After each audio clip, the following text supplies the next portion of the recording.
अभी हाल ही में मैंने एक ये पावर टूल किट बाय किया है। इसमें कई सारे अलग अलग टूल्स हमको साथ में मिले हैं।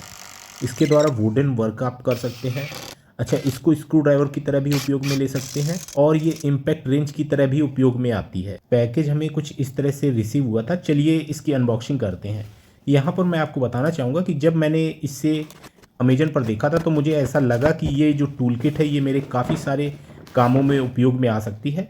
ये मुख्यतः एक ब्रेसलेस मोटर वाली इम्पैक्ट रेंच है, लेकिन इनॉन ने कुछ इसे इस तरह से मार्केट में प्रेजेंट किया है जिससे कि इसे आप मल्टीपल यूज़ में ले सकते हैं। यहाँ पर आप देखेंगे कि ये पूरी टूल किट एक स्टोरेज बॉक्स में हमको मिलती है। चलिए स्टोरेज बॉक्स को मैं खोलता हूँ और आपको दिखाता हूँ कि इसमें क्या क्या हमें मिला है। यहाँ पर आप देखेंगे कि इस स्टोरेज बॉक्स में दो कंपार्टमेंट है, एक नीचे साइड है और एक ये ऊपर साइड है। तो यहाँ पर ऊपर साइड का जो कंपार्टमेंट है इसमें भी काफ़ी सारे टूल्स होंगे। मैं इसे खोल कर आपको दिखाता हूँ। यहाँ पर आप देखेंगे काफ़ी सारे टूल्स इसमें हमें साथ में ऊपर वाले कंपार्टमेंट में मिलते हैं। यहाँ पर नीचे वाले कंपार्टमेंट में हमारा इम्पैक्ट रेंच और उसकी एसी सीरीज है। यहाँ पर सबसे पहले आप देखेंगे एक यूज़र मैनुअल मिलता है और साथ ही इसमें वारंटी कार्ड है। इनॉन ब्रांड के जितने भी इम्पैक्ट रेंज का प्रोडक्शन होता है उनमें सभी में अलग अलग सीरियल नंबर डलते हैं। बैटरीज में भी यही क्रम है। सीरियल नंबर जेन्युइन ब्रांड ही अपने प्रोडक्ट्स में डालते हैं। यहाँ पर आप देखेंगे बॉक्स में हमें इस तरह के ग्लव्स मिले हैं। इस टूल को यूज़ करते समय आप इन ग्लव्स का उपयोग कर सकते हैं। जैसे आप गैरेज वगैरह में काम करते हैं तो आपके हाथ काले नहीं होंगे। इसके अलावा आप देखेंगे ये प्लास्टिक स्लीव वॉल प्लग है, साथ ही कुछ स्क्रूज दिए गए हैं। इसके अलावा यहाँ पर एक ग्रीस की ट्यूब दी गई है। इसमें जो ग्रीस है वो खास इम्पैक्ट रेंज की सर्विसिंग में यूज होती है। तो जब भी आप इम्पैक्ट रेंज की सर्विस करेंगे इस ग्रीस का उपयोग करेंगे। अब मैं आपको जो मेन इम्पैक्ट रेंज है यानी जो मेन हमारा पावर टूल है उससे दिखाता हूँ। यहाँ पर आप देखेंगे कुछ इस तरह का हमारा इम्पैक्ट रेंज है और इसके जो स्पेसिफिकेशंस हैं यहाँ पर दिए गए हैं, साथ ही यहाँ पर सीरियल नंबर भी दिया गया है। ये 350 एनएम के टॉर्क से नट को टाइट करता है और 410 एनएम के टॉर्क से नट को लूज करेगा। ये इसके टॉर्क पैरामीटर्स हैं। यहाँ पर अब मैं इसमें बैटरी जो है वो इंस्टॉल करूँगा, लेकिन उससे पहले मैं बैटरी के बारे में भी आपको जानकारी दे दूँ। यहाँ पर आप देखेंगे 3 एम्प आवर कैपेसिटी वाली ये बैटरी है और इसके जो स्पेसिफिकेशंस हैं नीचे आप लिखे हुए देखेंगे और इसमें भी अलग एक सीरियल नंबर पड़ा हुआ है, आप देख पाएंगे। बैटरी कितनी चार्ज है इसको इंडिकेट करने के लिए यहाँ पर एलईडी इंडिकेटर दिए गए हैं जिससे बैटरी के चार्जिंग का लेवल आप जान सकते हैं। यहाँ पर आप देखेंगे एक पोर्ट दिया गया है, ये एक्स्ट्रा पोर्ट है और इसके द्वारा भी आप इस बैटरी को चार्ज कर सकते हैं। यहाँ पर आप देखेंगे इसके अंदर इस तरह का एक सॉकेट है जिसमें आप प्लग करके इसको चार्ज भी कर सकते हैं। हालांकि ये जो बैटरी है ये वॉल चार्जर इसमें साथ में मिला है, उसके द्वारा आप इसे चार्ज करेंगे। चलिए इसे हम इम्पैक्ट रेंच में असेंबल करते हैं। यहाँ पर आप देखेंगे कि जब मैं ट्रिगर स्विच को जितना ही ज़्यादा प्रेस करता जा रहा हूँ उसी हिसाब से स्पीड बढ़ती जा रही है, यानी इस इम्पैक्ट रेंच में वेरिएबल स्पीड हमें मिलती है। चलिए अब मैं जो साथ में इसके बैटरी चार्जर आया है उससे दिखाता हूँ। यहाँ पर आप देखेंगे कुछ इस तरह का ये बैटरी चार्जर है और ये काफ़ी हैवी मुझे लग रहा है। यहाँ पर चलिए इसके स्पेसिफिकेशंस देखते हैं। इसके स्पेसिफिकेशंस में आप देखेंगे इसका आउटपुट करंट जो है वो 1.8 एम्पियर है। इसका मतलब ये एक फास्ट चार्जर है। यहाँ पर 2 स्क्रू लगाकर आप इसे वॉल में माउंट कर सकते हैं। साथ ही चार्जिंग के दौरान ये एलईडी इंडिकेटर आपको इंडिकेट करेंगे बैटरी चार्ज हो गई है या चार्ज हो रही है। यहाँ पर मैं आपको बताना चाहूँगा अभी तक जितने भी मैंने कॉर्डलेस पावर टूल लिए हैं उनमें सबसे ज़्यादा बल्कि यही चार्जर मुझे लगा है। क्योंकि स्टोरेज बॉक्स के नीचे के कंपार्टमेंट में इम्पैक्ट रेंच कंप्लीट किट है, इसलिए यहाँ पर आप देखेंगे इस तरह के सॉकेट भी हमको मिले हैं। जैसे ये 24 mm का सॉकेट है। यहाँ पर ब्रांड ने जो मेन सॉकेट्स जिनका सबसे ज़्यादा उपयोग होता है वो सभी किट में प्रोवाइड किए हैं। यहाँ पर आप देखेंगे कि ये जो सॉकेट है इसमें आप लिखा हुआ देखेंगे 21 mm का ये सॉकेट है और इन सॉकेट्स की जो क्वालिटी है वो मुझे काफ़ी अच्छी लग रही है। यहाँ पर इस सॉकेट के अलावा भी 3 सॉकेट हैं, 19 mm का सॉकेट, 17 और 14 mm। इम्पैक्ट रेंज का कंपार्टमेंट हमने देख लिया है। चलिए अब ऊपर साइड जो टूल्स मिले हैं वो कंपार्टमेंट हम खोल कर देखते हैं कि हमें कौन कौन से टूल्स इस किट में साथ में मिलते हैं। तो यहाँ पर आप देखेंगे काफ़ी सारे टूल्स हैं। तो मैं शुरुआत करता हूँ। ये जो मेजरिंग टेप है इससे, ये 3 मीटर का मेजरिंग टेप है, इनॉन की ब्रांडिंग आप देख पाएंगे। चलिए इसे खोल कर देखते हैं।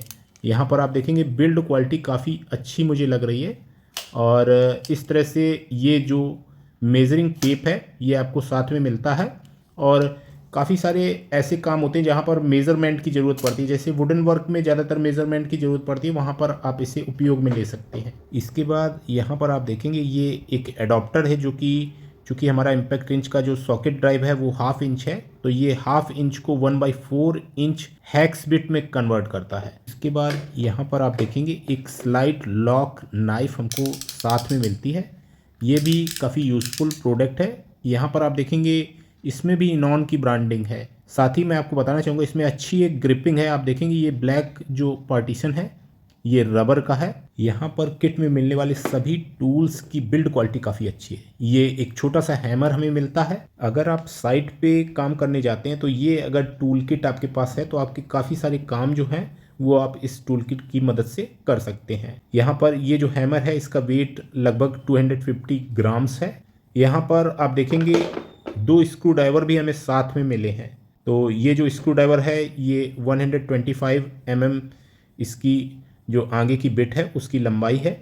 यहाँ पर एक और स्क्रू ड्राइवर है, इसकी भी जो लंबाई बिट की है वो 125 mm है। इस स्क्रू ड्राइवर के द्वारा आप स्टार टाइप स्क्रूज जो हैं उनको लूज़ और टाइट कर सकते हैं। इसके अलावा यहाँ पर आप देखेंगे एक हमें प्लायर साथ में मिलता है। ये एक छोटा सा प्लास है। यहाँ पर इसकी भी बिल्ड क्वालिटी मुझे काफ़ी अच्छी लग रही है। स्टेनलेस स्टील कोटेड मुझे ये प्लायर लग रहा है। इसके अलावा भी यहाँ पर काफ़ी सारे टूल्स हैं। इस पैकेज में आप देखेंगे 3 बिट्स हमको मिलती हैं। चलिए मैं इन्हें खोलकर आपको दिखाता हूँ कि ये कौन कौन सी बिट्स हैं और इनका कहाँ पर उपयोग होगा। यहाँ पर आप देखेंगे सबसे पहले मैं ये बिट दिखाता हूँ। ये टाइटेनियम स्टेप कोन बिट इसे बोलते हैं। इसमें अलग अलग साइज के होल्स आप एक ही इस कोन बिट का उपयोग करके कर सकते हैं। ये हेक्स टाइप एडाप्टर में कनेक्ट हो जाएगी। इसके बाद आप ये ड्रिल बिट देखेंगे, ये काफ़ी जंकी ड्रिल बिट है। इसे वुड ऑगर बिट कहते हैं। इनका डायमीटर काफ़ी ज़्यादा होता है और यहाँ पर ये बिट बहुत ही जल्दी वुड में होल कर देती है। यहाँ पर आप देखेंगे 18 mm डायमीटर का वुड में होल करने के लिए ये ड्रिल बिट दी गई है। इसके अलावा एक ड्रिल बिट ये और है, ये टाइल या ग्लास में जैसे आपको होल करना है उसमें ये उपयोग आएगी। तो ये स्पेशल टाइप ड्रिल बिट है। यहाँ पर इसके द्वारा आप 8 mm तक का जो ग्लास या टाइल है उसमें होल कर सकते हैं। इस तरह से इस पैकेज में आपने देखा ये 3 ड्रिल बिट्स दी गई थी। इसके अलावा यहाँ पर स्क्रू ड्राइवर की बिट्स का एक सेट जो है ये हमें मिला है। इसमें आप देखेंगे कि ये काउंटर सिंक बिट हमको मिलती है। ये अगर आपको बिट किसी स्क्रू ड्राइवर सेट में मिलती है तो वो स्क्रू ड्राइवर वुडन वर्क के लिए ही होता है। यहाँ पर आपको ये ध्यान रखना है, इसमें जो बिट्स हैं उनको आप वुड में स्क्रू करने के लिए यूज़ कर सकते हैं। यहाँ पर आप देखेंगे एक और पैकेज हमें बिट्स का मिला है। इसमें भी काफ़ी सारी बिट्स हैं जिनके द्वारा आप वुड और मेटल में होल कर सकते हैं। यहाँ पर आप देखेंगे ये इस तरह की बिट्स हैं और इन बिट्स के द्वारा वुड में होल किया जा सकता है, जबकि इसमें 3 बिट्स और हैं जिनके द्वारा मेटल में होल किया जा सकता है। यहाँ पर ये जो 2 बिट्स हैं 12 और 16 इनके द्वारा भी वुड में ही होल किया जाता है। चलिए मैं इन बिट्स को पहले की तरह इसी पैकेज में पैक कर देता हूँ और इसके बाद आगे के जो टूल्स हैं उन्हें दिखाता हूँ। यहाँ पर आप देखेंगे कि ये सॉकेट्स हमको और मिले हैं। इनमें आप देख पाएंगे कि 5 से लेके 13 mm तक के ये सॉकेट्स हैं जिनका उपयोग आप एडाप्टर को लगाकर अपने इम्पैक्ट रेंज में कर पाएंगे। ये फ्लेक्सिबल ड्रिल बिट एक्सटेंशन है। नैरो स्पेस की जगह पे जहाँ पे इम्पैक्ट रेंज नहीं पहुँच रहा है वहाँ पर इस एक्सटेंशन का उपयोग करके हम काम कर सकते हैं। इसके बाद आप देखेंगे ये एलन की का सेट है और ये भी आपके काफ़ी सारे उपयोग में आएगा और बहुत ही यूज़फुल प्रोडक्ट होता है एलन की सेट। तो ये जो सारे टूल्स हैं ये हमें इस किट में मिले हैं, यानी 60 पीस का ये टूल किट है। किसी भी टूल को यूज़ करने से पहले उसकी सेटिंग समझना बहुत ही ज़रूरी है। यहाँ पर आप देखेंगे ये एक पुश बटन है जिससे इसकी सारी सेटिंग्स की जाती हैं। इस समय ये एंटी क्लॉकवाइज रोटेट हो रहा है लेकिन ये रोटेशन बंद नहीं हो रहा। बंद करने के लिए इसमें ABR फीचर हमने एक्टिव किया है, ऑटो ब्रेक रिलीज फीचर।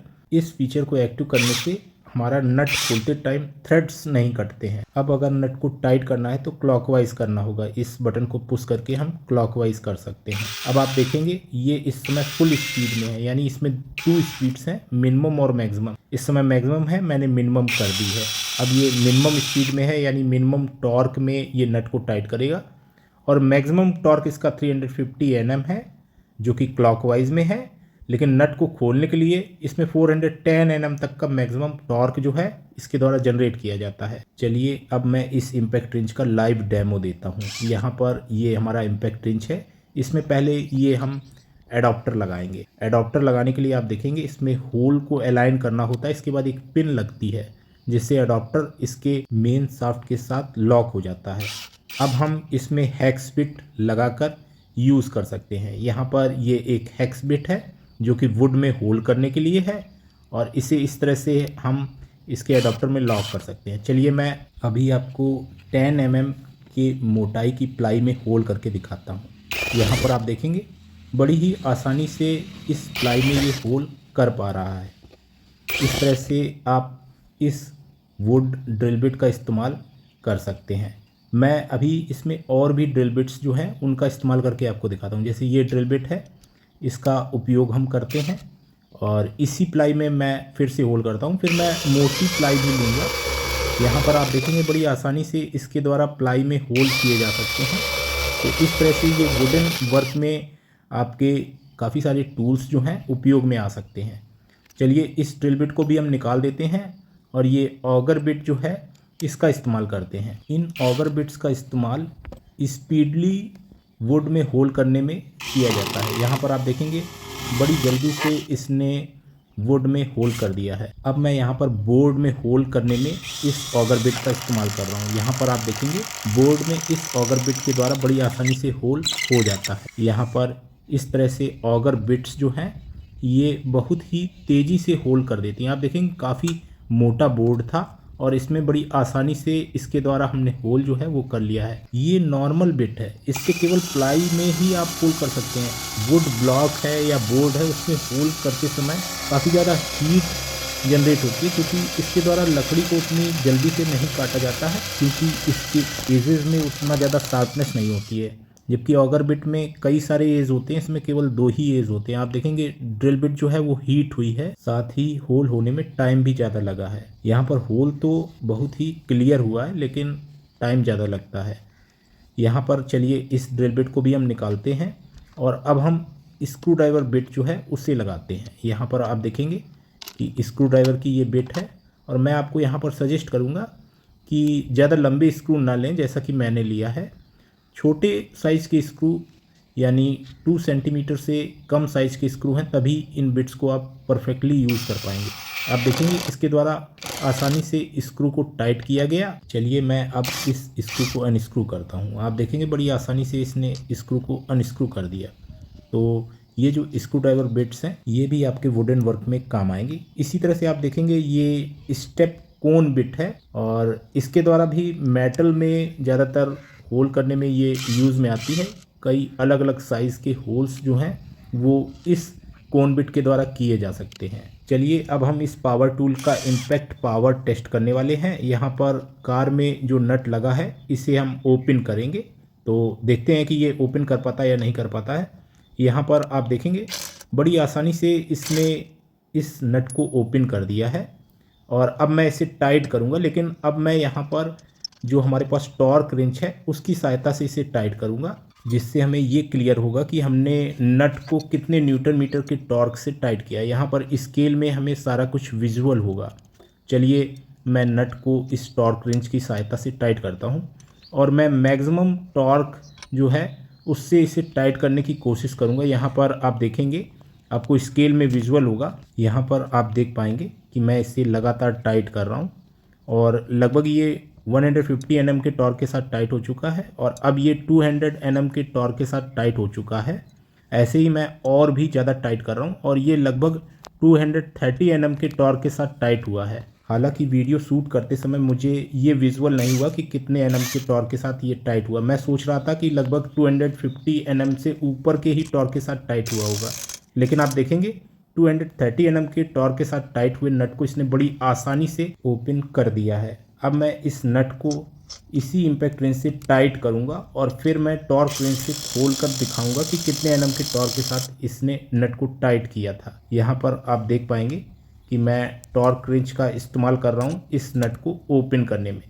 यहाँ पर मैं आपको बताना चाहूँगा जितने भी टॉर्क रेंज मैंने अभी तक यूज़ किए हैं वो 140 से लेके 160 एनएम के टॉर्क के साथ ही नट को टाइट करते हैं, जबकि इसने 220 एनएम के टॉर्क के साथ नट को टाइट किया है। यानी इसके नट को टाइट करने की कैपेसिटी जो है वो भी काफ़ी अच्छी है। यहाँ पर मैं आपको बताना चाहूँगा कि कार के नट को मैक्सिमम 140 एनएम के टॉर्क के साथ ही टाइट किया जाता है, इससे ज़्यादा टाइट नहीं किया जाता है। तो स्पीड आप इसकी लो कर देंगे, ऐसी स्थिति में ये लगभग 140 एनएम के टॉर्क के साथ ही नट को टाइट करेगा। अगर आप भी इस यूज़फुल प्रोडक्ट को बाय करना चाहते हैं तो बाय लिंक मैंने वीडियो के डिस्क्रिप्शन में दे दिया है।